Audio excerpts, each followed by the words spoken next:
Welcome everyone. My name is Chapnik from Chapnik Pictures, and welcome to the program. Welcome to Collywood TV. Here we expose all Cameroonian talents in the entertainment industry, specifically in the movie industry. We have a lot of talent in our industry, but there are not enough platforms which put those talents out there. We bring you talent that is in front of the camera, talent that is behind the camera, talent that is behind those who are behind the camera. Like our very special guest that we have today. His name is Mr. Bobga, and he's a CEO of many things. So, welcome, Mr. Bobga. Man, thank you, brother. Thank you. I'm actually really glad to be here. Yeah, so I think we are just going to start off by you introducing yourself because I know you're a man of many things. So, Well, it's actually when I have to introduce myself, it's a little complicated, so it's easier to say what I do.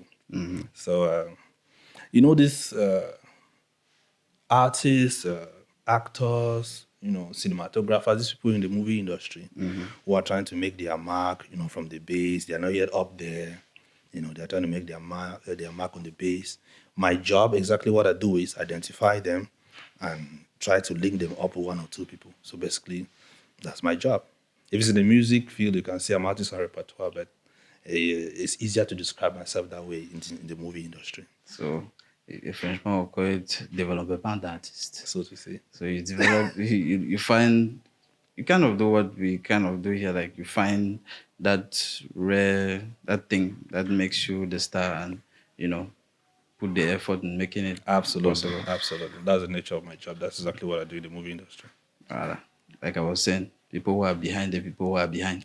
You can say that. You can say that. Right. So for how long have you been doing this? Man, I lost count because when I think about it, my background in the movie industry, first of all, my mom acted at first from around 1984. Wow. My mom acted in 1984, so by the time I was a baby in the late 80s, so to say, man, I was really picking up stuff on set, picking up cables. My mom hold this for me. But to say when I really got involved in the entertainment industry is way back around 2007, 2008. Yeah. 2007, 2008. Well, writing, correcting scripts, holding papers here and there, learn how to use a camera in the most basic form. Basically just getting myself involved behind the camera first because I believe that is where I could excel more. I believe that's where I could excel more because, like I said, my mom acting, me being on set, just seeing her perform, ideas were flushing in my head. I could do this, I could do that. So that's actually where I crafted my niche those early days and chose to be behind the camera, That's actually quite interesting. We have not had a lot of people who have had their parents in the movie industry and then they get into the movie industry. Do you really remember how that time was like? The thing is, it was more of passion and it was more of 100% grit. Because to imagine that people were doing a movie in those days for less than 50K today, which means that if you want to go by exchange rate, somebody could do a movie for 20K in those days. Just get your friends and family, just gather people around and do a film. I think one of the times I already experienced, when I became older enough to understand what the movie was. I'll go on set, and after the shooting, after everything is done and dusted, the shot is a rap. Everybody's like, oh, and then they call my mom and say, well, ma, and Joe, she don't take some small thing chop, and that was it. Our mom will come back. It's a big deal. Everyone is happy she did a film, and and the joy of it was just doing a film and let people watch, let people understand the story you want to tell. Yeah. That was the joy of it. But, contrary to what is happening today, which is more business inclined, which is a good thing, it's a little different. It's a little rigid. It's a little more technical. It's a little more sophisticated.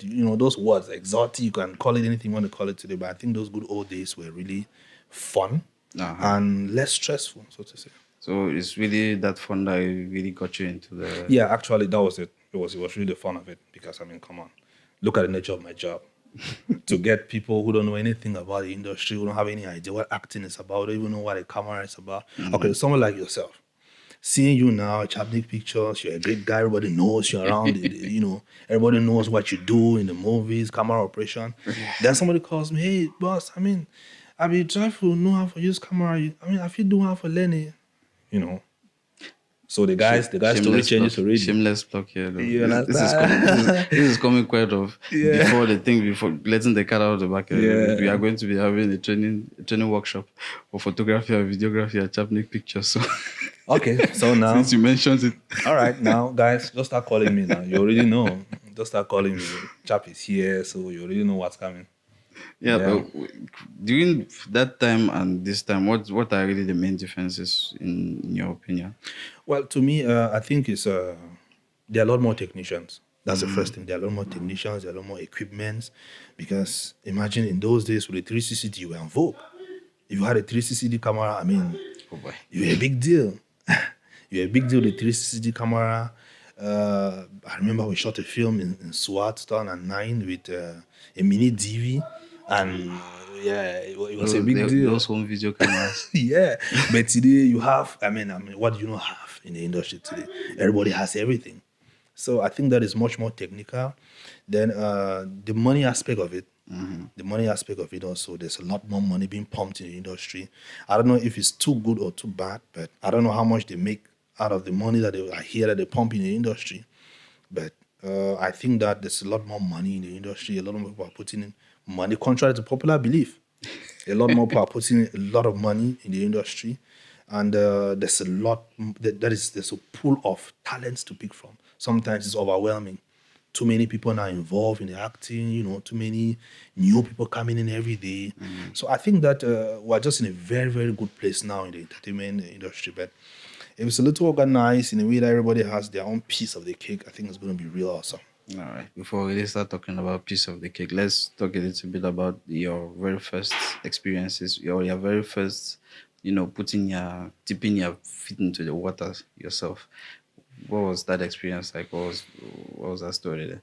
Well, anybody that tells you that making a film is a very easy process has never made a film before. Yeah. Anybody that tells you that making a film is very easy has never made a film before. That's a fact. Because there's no small project. Even if it's a movie, I mean, it's even more complicated when it's just one character. I mean, you know that better. Yeah. Yeah, so managing people was the biggest challenge I had in those early days of getting into, the movie making and all of that. Managing people was much more difficult because to put the resources together, well, it was not too hard, because they are very enthusiastic about movie making and all of that. But when you bring those people together to manage them now, it's problematic. And, I had one of the biggest challenges even till today, that when I think about it, I still have goosebumps. Is we had shot a film for 4 of 7 days. All right, we shot a film for 4 of 7 days. Extracted all the data, put in the hard drive. Then the hard drive crashed. You understand? I knew that was coming. Yeah, the hard drive crashed. And the executive producer doesn't know what a hard drive is. Those days, you just meet one guy and say, "Grant, one do film." Then he puts in the money and you go there, you do the thing. Then now you have to go and meet him and say you need the money from scratch because the hard drive has crashed. The actors are dissatisfied. First of all, with due respect to, let me just call them amateurs for the sake of our discussion. Those amateurs sometimes get very irritated, especially when they don't understand what's going on. Someone has been camping for 4 days. You do a film and finish, then you tell them we have to go start again afresh. And you're that kind of director who was very, you repressive on set, pushing people to do stuff, and now you have to go begging them. Man, it was a disaster. Now, you might think that it's something of the past, but even today, I find myself telling people over and over and over, get backups. I know it can be expensive, but get backups. You don't want to shoot something like for 4 days, as you said. Like the last project I was working on, we had shot like for almost 2 weeks, and the hard drives were just, you just see hard drives and you need to back up your hard drives. You need to have backups of backups if that's even possible, so that because if you have not gone through that kind of a shock before. You have not done this thing before, so it gets better. It gets better from here.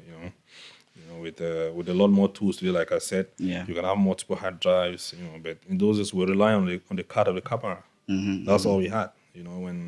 When the card of the camera is full, you have to extract and put some hard drive. And when that hard drive crashes, well, those were those were scary times. Yeah. Now, your good times though, the best times you have had since you put your.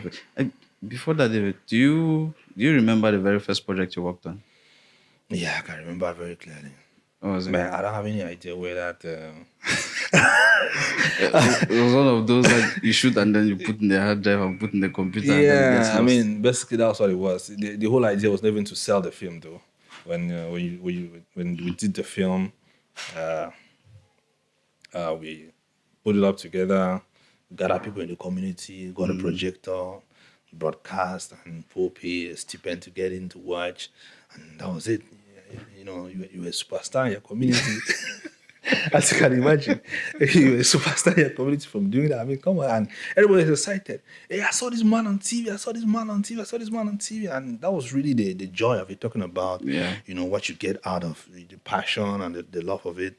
The joy was just seeing people being very happy to do that thing that they want to do, and you are the first person to believe in them. Sometimes that's really what the pay is about. Yeah, yeah. I think that's very. I think I even got a bit into video making and into. I like to say that I'm not a filmmaker. Yeah. I like to say I'm not a filmmaker. I'm not in like the filmmaking space Yeah. because I actually think it's really a lot of stress. But Yeah. when you get that result, it's usually Yeah, wow. that's it. That's where the pay is. Yeah, when you look at it and you're like, that is something that I did, and you always kind of find a way to improve yourself, and you look at Yeah. what you did before, you look at what you did later on, Yeah. and you're like, oh wow. So I'm sure from that first project that you did to the ones you do now, there's a huge improvement. No, of course, of course, of course. When you see, like I said, the evolution in the industry, a lot more connects, a lot more technicians, those kinds of things. You begin to feel that you are doing something now more serious. Yeah. Because in those days, it was like I said, it was just about the passion of it. But now, Yeah. you cannot really assume these days that you're doing show business without a business. If not, it's just very funny. So the business part of it now is really it's getting to be stronger. It's getting to be the next step that you must take.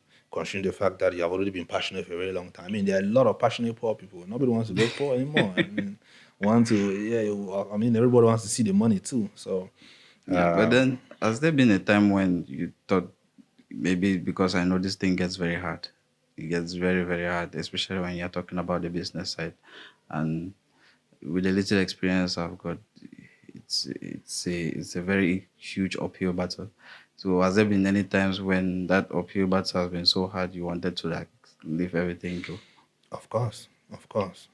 There are a lot of people today that when I tell them I'm into entertainment, they don't understand how exactly I'm involved in it until I tell them exactly what I'm doing. You see, it's because those early days, it was much more important for me to get this stuff done in a way that everybody comes and you to make your name in it and all of that. But after some time, well, it became apparent to me that the real thing to get done in this industry is to try to give back, give more to it than to take out. You understand? To give more to it than to take out. Because if you look at what is happening today, okay, the extent of my involvement in the industry right now Yeah. is not such that I'm interested to be out there. The star is the person that you're scouting. To me, the star is the person that you're going out there to get, to train, to put out there. That's basically where my whole focus is right now. So identifying actors, getting new actors, linking technicians with each other and all those things. That is my real motivation these days. It's really, that's my real motivation these days, so to say. Okay. All right, Miss. So what? So in fact, in our industry now, I think you earlier said let's just call them amateurs for the sake of this and so. But in our industry now, how would you rate the level of professionalism, like from 0 to 10? How professional would you say the industry is now, the movie industry especially? Well, honestly, I cannot disrespect the industry to think that they're not professionals. They're professionals in the game. But when you want to see the proportion of how many people are involved in the entertainment industry and how many of them are professionals, there's a small gap. Yeah. There's a small gap because There are lots of teachers who are into movie making. There are lawyers who are into movie making. There are businessmen who are into movie making. But instead, the real technicians, like maybe the photographer, people who really understand and master the photography, are not there. They are taking pictures in the street and, have photo studios where they are snapping people. Instead, those kinds of people are the people that if they have some training, they could really do better in the industry than a lot of people that are around. Because I know guys, with due respect, I'm not going to call anybody's name. I know guys who simply because they could afford a camera are now doing movies. You see, because they can afford to buy a camera, they are not doing movies. And the guy is going to talk about movies in a way that, well, when you know what you are doing and you hear them talk, you understand, okay, if these guys could just get a little bit of training, maybe they could talk better or do better. Yeah. Yeah, so but there are lots of professionals in the game who have really good films out there done by really, seasoned, trained professionals. So naturally they are. But there's need for more, though. We have to... training centers or training institutions must be able to focus exactly why they want to train people, because just training somebody how to operate a camera does not make the person a movie maker. So it has to be a holistic training For sure. where you understand why you should be doing this on set and, those kinds of things. I think training is very, very important because when I even think about the reason why I started to want to do a workshop is because usually when you go for work or when you go to, for gigs and everything, your clients expect a certain level from you, and you cannot do everything by yourself. To me, I think that when it comes to training, there's something of experience over time. I don't know why it's inferiority or superiority complex, where you organize a training session, somebody thinks that I know too much to attend. Somebody thinks that I know too much to attend, and before you know it, the turnout that you are expecting, the kind of people that are expecting to come there and benefit from the new thing that you have learned, they don't come. But you get now those people who are really passionate about it, they don't really know what's up. I mean, come on, you cannot organize a crash course for a complete novice camera operation. Those 1 week, 2 weeks, 1 month crash courses are for professionals in the game. People who are supposed to be already seasoned, people, where they come there, they get that new technique, that new skill. I mean, learning never ends. But the difficulty we have now is when you organize those kinds of setup, that cliche, now organize them, those kinds of things. Those are the things that limit the rapid progression. I know it really goes back to professionalism, as I was saying, because a professional is going to look at something like that and be like, what is it that I can learn in order to add to my art on this thing? Because if they say everybody is knowledgeable, but all of us are ignorant. We are not ignorant of the same thing. Right?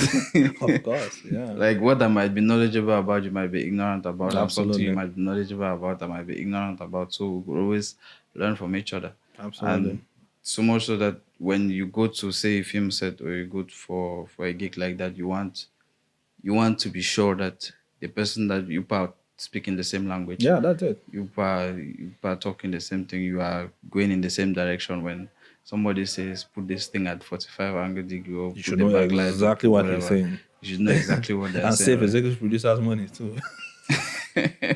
No, with executive producers, maybe I think sometimes, and really, it really goes down, because I really think that if we kind of really push the professionalism aspect in our movie industry, there are a lot of things that are going to fix themselves. That's true. Because I think people would like to invest in environments which are professional. Of course.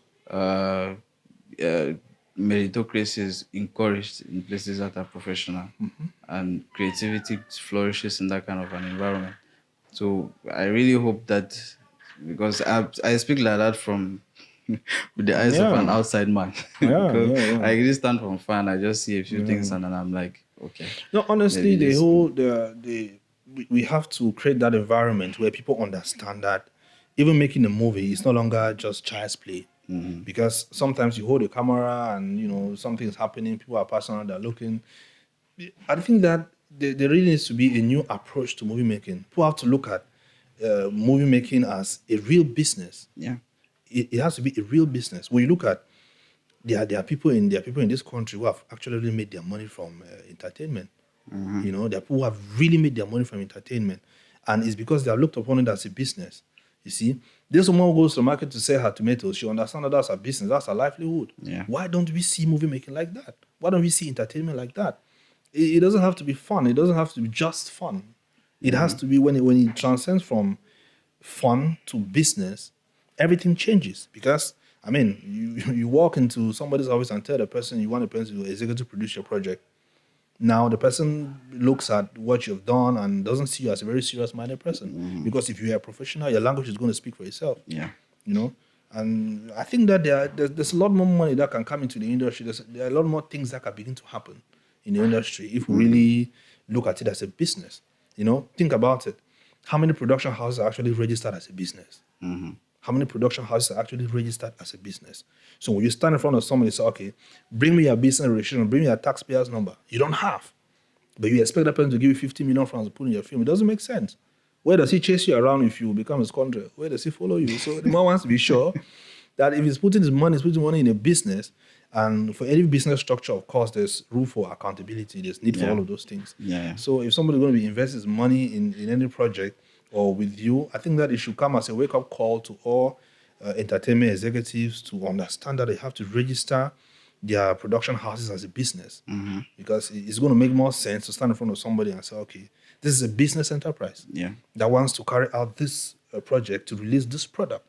Basically, that's what it is. You know, a movie is supposed to be like your sneakers that you want to sell, or what, your palm oil that you want to bottle and sell. It has to be like that. It has to be that same mentality.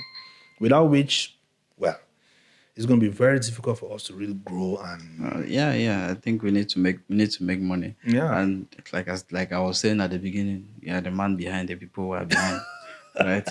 So so that means that all this money talk, it's your expertise, right? well, you can say that. Yeah, it's kind of your expertise. So tell us, please, what do we need to do in order? In fact, give us like 5 points, like 5 things how to make money in the entertainment industry in Cameroon. You may do the counting for me. I'll just talk. Well, the truth, like I said, the thing is that we need to have a structure. That's the first thing. We must have a structure because every business grows by a particular structure. Yeah. We must have real underlying principles that cut across every industry. Yeah. What would the structure look like then? Okay, like I said, initially, every production house is supposed to be a business. Yeah. That's the first thing. So first thing is register as a business. You must register as a business because before long, you're going to get in trouble with authorities or you'll be doing as if you're clandestine. Yeah. Because if you look at what is happening now at the Ministry of Culture, trying to create a synergy where everybody comes together, they cannot pick everybody in the street. Yeah. So they want people who have a real structure. They want people who look like they're serious-minded. And talking about structure, in Cameroon, where everybody is trying their hands in one or two things, if you really organize yourself to look a little formal, you stand out. Because a lot of people are not trying to really organize themselves, like that. Yeah. That's it. That the first thing I think is a structure. The next thing that we should worry about is every movie maker needs to have a business plan. Okay. You must plan your business. You cannot be hoping to release a product and you don't know what your clientele is. What, 27 million Cameroonians, more or less, and you cannot hope to sell to all 27 million Cameroonians. What is your niche? How many people do you want to sell to? You are producing this film. What is your target sales? You must be able to, if you don't have a target, what do you hit? In the Sound of Music, they say you have to dream before the dream comes true. So if you don't have a target, what do you hit? Basically, you'll be gambling around and hoping that everybody has to just come around and buy your film. But there's this funny thing that I used to hear thrown around, that the target is everybody. No, it doesn't make sense. It doesn't make sense. The target is everybody. So how would you really drill down on how to, look for your niche and how to look for your audience? It's simple. For instance, let's say not everybody watches epic films. Yeah. Not everybody watches glamour. Not everybody watches Christian films. Not everybody watches rated 18 films. You see, you cannot take a glamour film to go broadcast in church. It doesn't make sense. Okay. So you must choose your niche. If there are 100 churches, if you say, okay, my niche is 100 churches in Cameroon, and I'm going to give 100 copies of my film to 100 Christians, that's 10,000 copies. Yeah. If you're selling 1,000 francs, that's 10 million. Oh, boy. It's arithmetic. Uh-huh. You understand? It's not rocket science. It's arithmetic. It's 1 + 1 +, that kind of stuff. So you need to have a business plan. You need to choose your niche. You need to decide who's going to be watching your film. You cannot assume that everybody's going to watch. It doesn't make sense. You cannot try to sell to all 27 million Cameroonians, and you're doing a film in English. Yeah. You want to dub it down to French. So basically, I mean, you're doing the film in French, you want to dub it down to English. There's always, you have to be sure of what you want to do. You know? so that means basically look for where your audience is. Well, your in fact your typical audience for what you are really the message that you are doing, and then sell it to them where they are. Let's break it down. It's bizarre to go to a line where they sell clothes and see a woman selling tomatoes. It doesn't make sense. You understand? When you go to the market, they say that that's where butchers are. You know, you go there, you're selling shoes, you're misguided. Wow. You understand? Not everybody came there to buy meat. You know, or sorry, people didn't come there to buy shoes. Everybody there is coming at that butcher's line is coming to buy meat. You know, so like I said, you cannot take a glamour film to go sell in church. So you must, that myth of saying you're selling to everybody doesn't make sense. And that's why a lot of people feel depressed, because they're hoping to get everybody to come there and give them those likes and comments and those things. Yeah. And when they don't come, you're going to feel bad. Oh, you did a good film. Oh, these guys are haters. They prefer this other country to our film. Or they don't support their own. It doesn't make sense. All right? It doesn't make sense. If you take a Christian film to church, Christians are going to fall on it. You don't need to tell them to support your own. They don't need it. You know, they don't need all of that, those polemics, those semantics. They don't need it. Okay. Yeah, that's the truth about it. So everybody cannot buy your product. You must choose your niche. You must choose your niche. So that means we have gotten our structure, we have gotten our niche. The business plan and the niche. Yeah. So, I mean, think about it again. We must be professional. You know, we must be professional. Because you can have the passion for movies and have the resources, but you don't know how it's done. You must be able to be professional enough to delegate tasks. You must be able to delegate tasks. I'm looking forward to a film where you, Chapnik, are the cinematographer, Zamatabi does production design, while Kankintus directs the film. You know, I mean, why should you stand and wear the cap of a director, cinematographer, editor? I mean, all those things. How can you perform like that? Somewhere along the line, you're going to crash. Because it's important that some other eyes are on your project. You should be able to take other people and put them down for them to see what it is that you're doing. And, you know, so that together we'll put minds together and make something explode. That's basically the whole thing. You know, yeah, I think one other aspect I'm going to talk about is we have to be able to take criticisms for what they are. It is very, very important. We have very light skin in the industry. We have very light skin. The listening, you see somebody gets so mad, gets and begin to rant, or I mean, this notion of calling people haters. You have to be able to take criticism. It doesn't matter whether it's constructive or destructive. Because to me, let me give you a small story about me. When I started sound production, you know, I was producing songs, recording voices. When you listen to music that's produced in Africa, sound engineers in Africa have the temptation to master. They think that mastering is about making music very loud. Yeah, they think that mastering music is making music very, very loud. So there was that need, or there was that desire for our music here to be very loud, especially when it came to mixing of voices and all of those things and mastering. You see? Yeah. So I had the issue because when you come to me and I record you a song, I'm not recording a song because I want it to sound like some other song that you heard around. I tried to go by what professional standard is supposed to be. Yeah. I was heavily criticized because, well, the bloody I mixed this, so I don't know, they are mastering this, so that volume not allowed, you know those things. But when I got it, I said, okay, I have to be versatile. I have to be able to understand that when somebody comes to the project that wants it to sound this kind of way, you have to first of all orientate the person. Why it's not important for you to be too loud, or it's not supposed to be the way the person hopes that it's supposed to be. Yeah. Because the person is not a professional, you're a professional. Yeah, the professional. The pressure is on you to explain what it is that you're doing. Yeah. But if they don't understand, do it safely. You cannot shun them, and you cannot remaining in your cocoon to say, all right, fine, this is what I know. Nobody can teach me anything. So, but if you listen to what I'm doing today, if you listen to my mix today, it's a little versatile. Where if somebody comes with hip hop and R&B, it's going to be the standard, which is not too loud or too noisy. When somebody comes now with the Afrobeat or some folklore music, now it's going to be that euphoria where, you can sit in the bars and hear it banging in your head, those kinds of things. So I think that my last point on this is going to be that we have to be able to take criticisms for what they are and use them to make ourselves better, not to get upset, and shun people out. Yeah, so I think that those are really very good points. Even though I'll go back to a little, getting professionals. Like I don't want to say put a few names out there, but to bring those people really to do a project. I understand maybe where some people are coming from, where uh they wear so many hats. They are like director and cinematographer and everything, right? It's because money no day. Yeah, you can say that. You can Because say that. imagine that you had to put me or Tabisama or Gang Quintus or some of these very great guys on a project, guy, that money go plenty. Well, So my question now is, how do you fund your movies, or how would you get around to get executive producers for a movie who is going to believe in the movie, believe in the passion, and then put all those things together in order to then make money from the movie? we have to be honest. We have to be honest. To be honest means that I can come to you and I tell you, Jab, I have this project.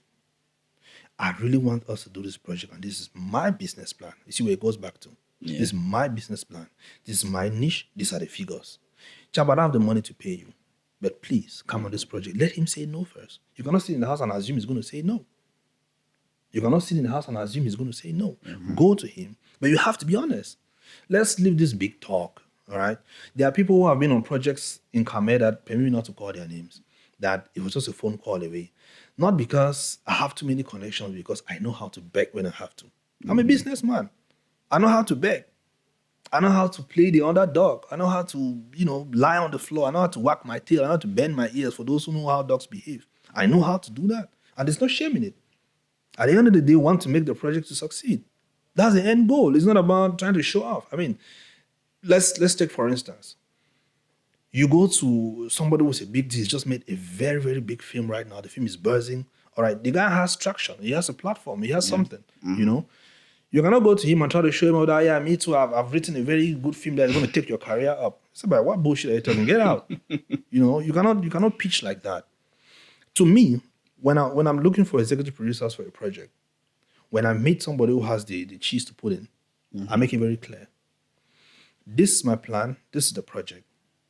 If you ask me if I'm sure 100% how this is going to work, I cannot give you guarantee that it's going to work 100%. Yeah.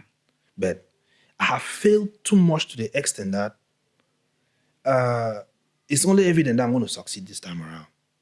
You see, I have failed over and over. I've tried this thing for far too long. But now, this is the plan. This is how I've chosen to organize it. And I'm very, very confident that even if you and I fail, we'll have gotten to a point where it's not where we are right now, talking without doing anything. So let's do something. Let's try. This project is what? 10 million, for instance. Okay, I don't want you to put in all 10 million. I've sacrificed my 2 million. Chamnik has said it's going to give 500K. Prince Wilson has said it's going to give 300K. This person says it's going to give 400K. And now this project begins to make sense. The executive producer begins to understand that, okay, this guy is not just coming here to tell me to put on my 10 million that could get missing, but he is credible enough to have attracted all these other people to come and get something done. So it's not really about the money. We have to be honest. Let's get off a high horses, trying to pitch a project to somebody as if it's a project that's going to change their lives and make them billionaires. I mean, come on. That's where the problem is. We have to be able to beg when we have to. There's no shame in it. To me, I think there is no shame in it. I don't know about other people. To me, I think there is no shame in it. Yeah, I think at least when somebody sees a certain amount of effort in the professionalism that you put in that effort. Yeah. Like, if you come with a very good pitch deck that you did and the business plan and everything. Yes. I think it goes a long way to show how serious and to show the amount of sweat you're putting into the thing, and to really to get the thing running. And I will say something that many people do not know. As a microfinance practitioner, I will say here today that many people do not know that microfinance institutions sponsor movie projects. Oh, really? Many people don't know. But what is the business plan? What is your plan? You understand what is the plan? It goes back there. What is your structure? Is this an organization? Is this an individual? It's risky when it's an individual. But it makes more sense when it's a business structure. All right, what is your business plan? Who are you working with? Who are the people that are involved in the project? Are they marketable? Is your project really, is it real? Are you just trying to tell us that you need 5 million, so you take 2 million and do your wedding with it? Or what's the whole idea? So they have to, they have, they have to go and make sure that that's okay. Your roof could be leaking. I just come and give us a project, and we'll give you 500K, you can go and patch your roof. Yeah. So they have to be sure that you really know what you're doing. Sometimes you really don't need to be a professional. Sometimes it's just your story that makes a lot of sense. Yeah. Not the story as in the script of the movie, though, but the way you pitch it to them. Mm-hmm. That's exactly what makes a lot of sense sometimes. And it's not about too many words. Like we said, you have to be honest.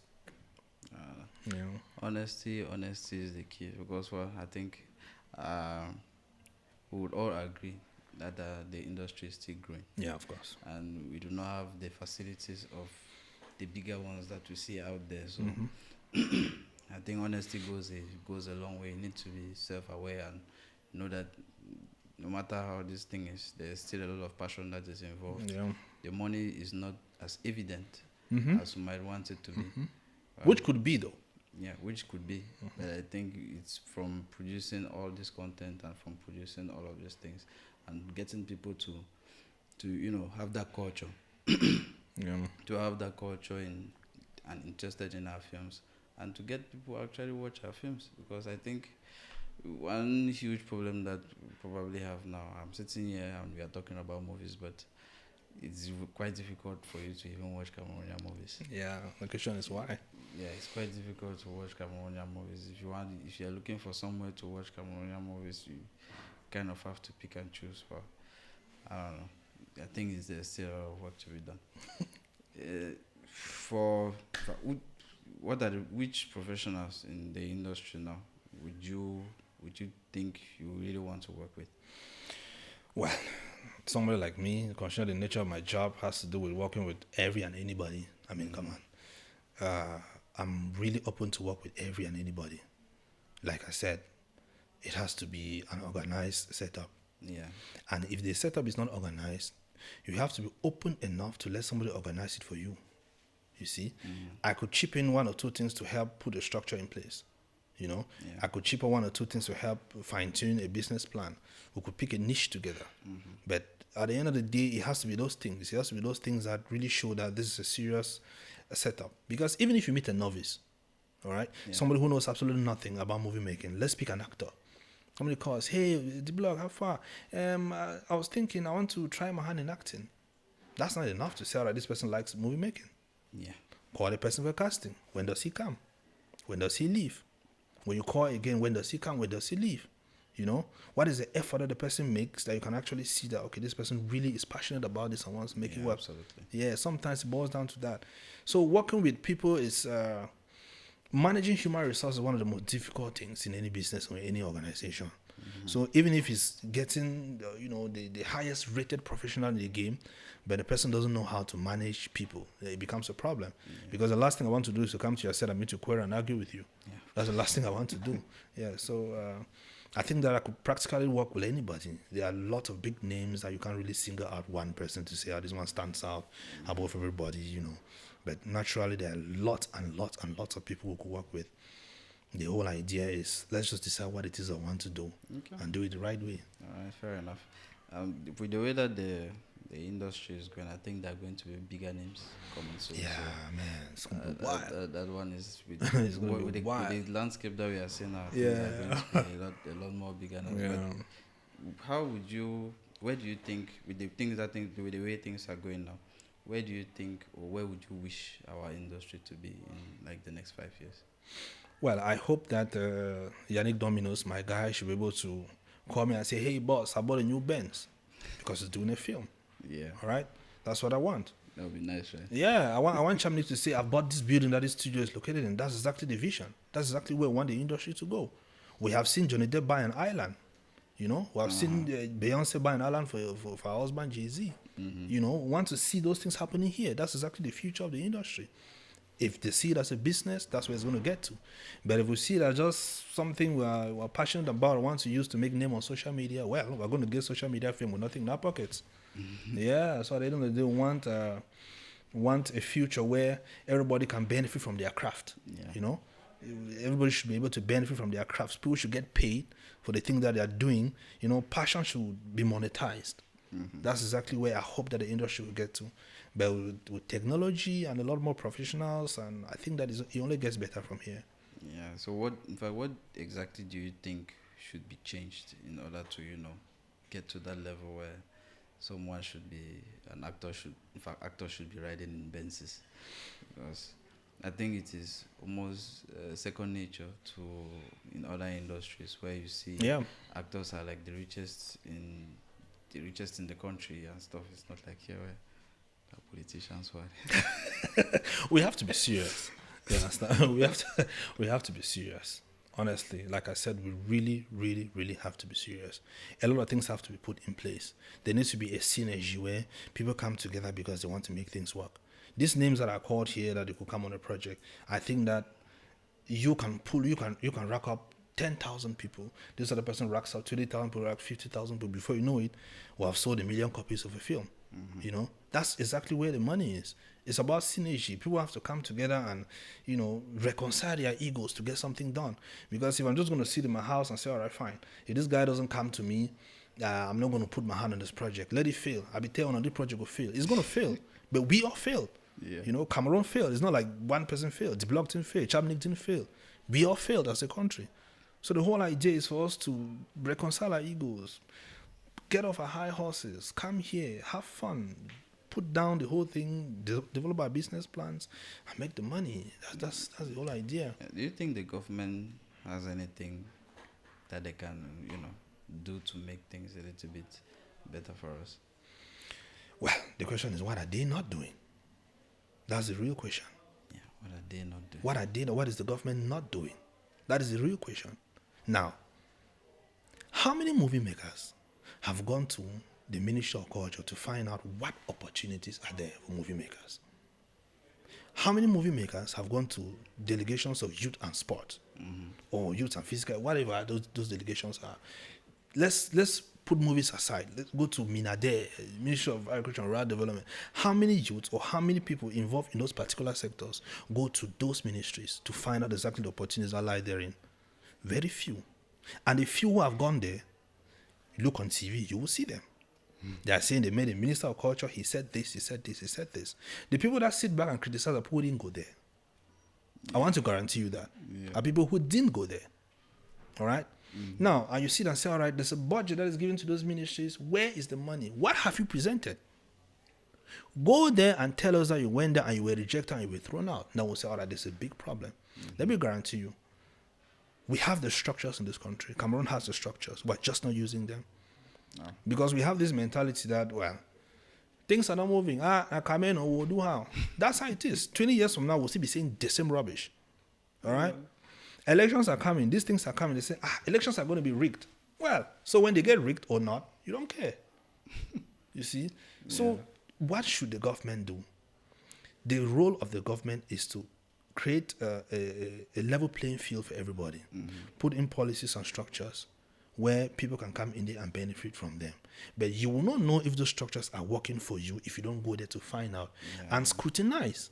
Because we are the government. It's not like the government is the minister. We are the government because they are actually working for us.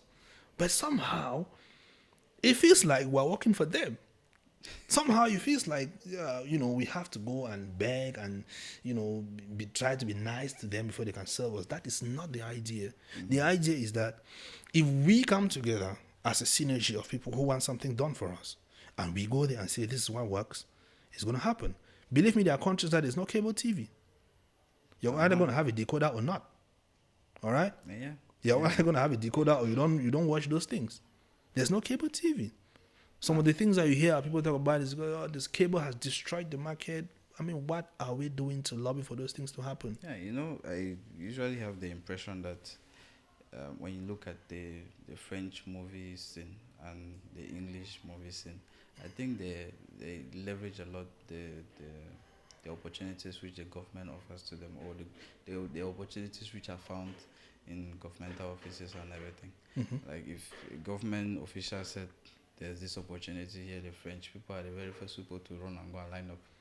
But us, we have a tendency to sit back and, say, oh, they're favoring these people. Oh, this Yeah, person is being favored or whatever. But it's crazy. we don't really get those our own people who are going there to actually go and sit and be like, okay, what's happening here?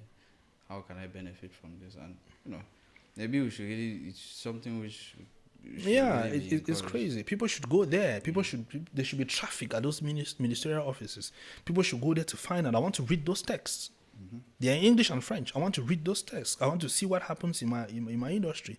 I want to understand what is happening. But it goes back to the question: why are you going there? What's your plan?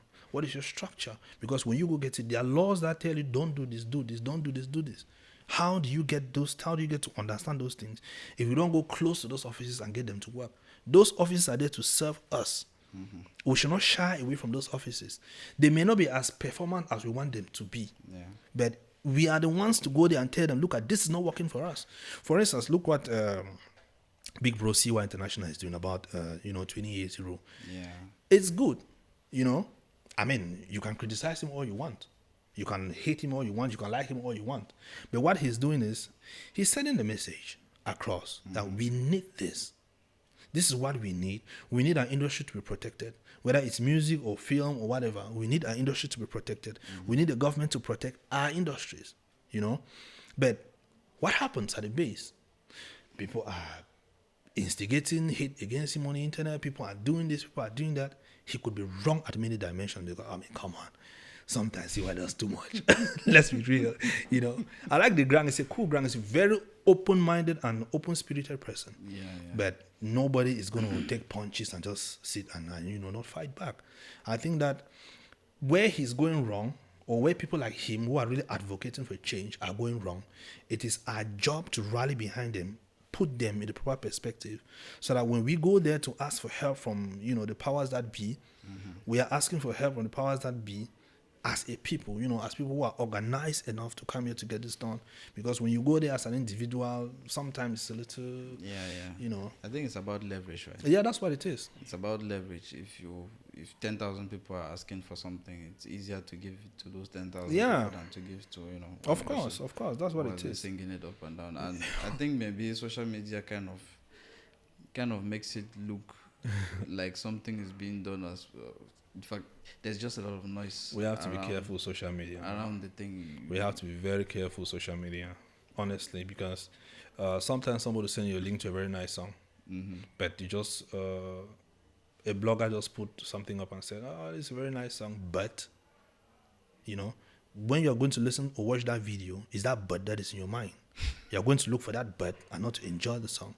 So we have to be careful with the things that flush on social media. This guy's done his film, but the way that actor be talking that film, they be over shout their lines. Now you go there expecting them to hear them shout their lines, not to actually watch the film.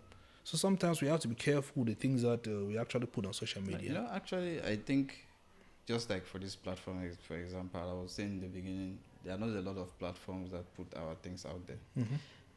I want to see everybody's opinion about whatever is going on. I just think that even if somebody say Ibidi or shout for it, go there and go and watch it. That is the before point. You come and say that no, that is shout or Ibidi shout. Go with a clear mind. We need many people who are talking about our movies. I think we don't have. I don't think I've seen a movie review, like a movie, like an actual movie review. Like I see a lot of movie reviews. I'm laughing. I'm laughing. You want to go and criticize the movie of somebody that you're going to meet him tomorrow. That's a problem here, Yeah. You don't want to criticize somebody that you're going to ask for his help tomorrow.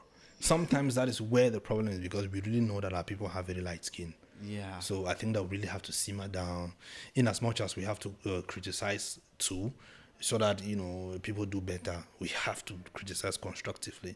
People, we are humans, man. We are not pieces of rocks or people have blood in their veins. So it's very important that the things that you say to somebody, you have to be able to say it in a way that somebody really doesn't feel insulted.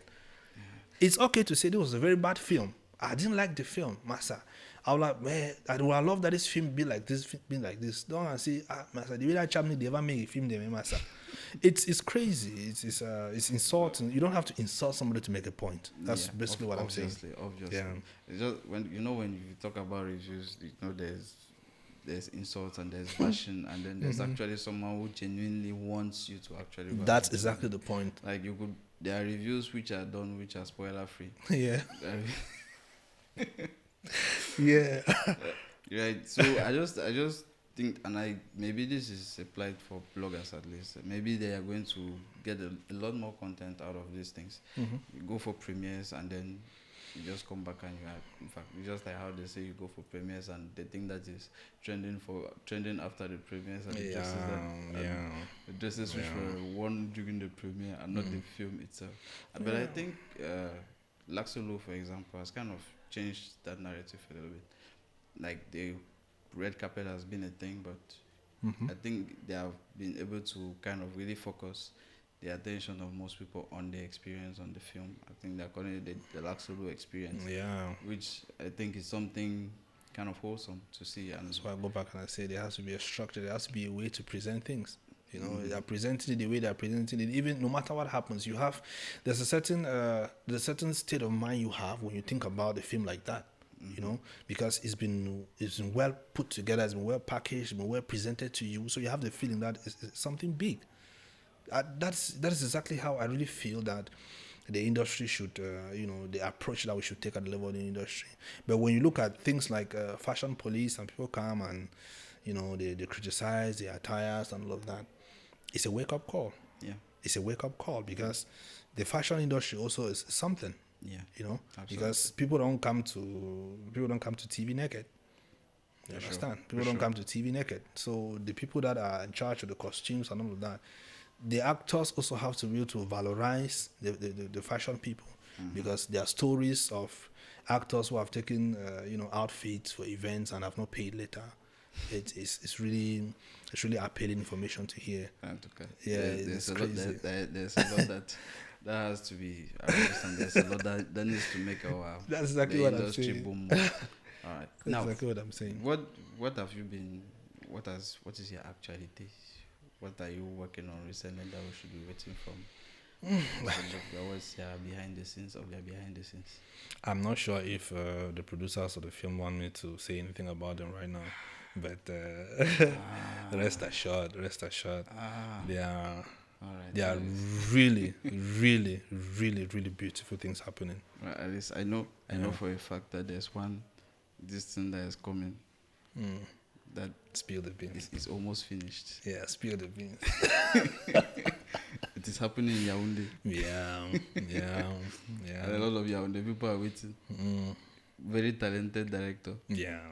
Very, very talented. Yeah. He's a friend of mine. It's going to be beautiful. It's going to be beautiful. At least I'm sure when it is out. Yeah, no, it's going to be beautiful, honestly, because I think that the pull factor of the project was the dedication. Yeah. It was the dedication. It was the hunger. It was dedication. It was the hunger. It was the people that came together to do the film. I saw, despite a film is always a film, but despite everything that happened, I saw very happy people having fun. The set was really relaxed, but yet people were performing optimally. You see, so I really feel that it's something good, it's something nice. Technically, it's going to be a masterpiece. And the other aspects can follow. But I think it's a really good film. It's a good story. Okay. Yeah. All right. Thank you very much for coming, Mr. Bobga. Thank you, bro. Thank you, man. Thank you. I'm hoping that maybe if there are many other opportunities where we could stand and share ideas about this, and many other platforms that we could, set up in place so that people get to hear what could be done. Absolutely. And and hey, if we ruffle any feathers today on the show, man, let it slide. Let it slide. Please. Well, I'm sure that our listeners and our viewers learned a lot. Absolutely. Because I think it was a fact-packed show. Thanks, and we want to bring professionals like you in the thing, those who know what they're talking about, to give us the information that I think we all want to crack that code. So, of course. So I'm sure at least we have one or two elements of that code cracking. So tell us now, where do we meet you? Where do we see you? For those people who have probably seen and are like, Masa, I need to talk to this guy. But it's easy to find me around. I'm everywhere. All my social media handles have my name. So it's this funny face around there. Right. We are going to put all the social media handles down in the description. Yeah, So just follow on there, get a contact, call me. I'm a cool guy, man. Let's talk. But just be honest, man. Don't, I have a serious BS detector. So.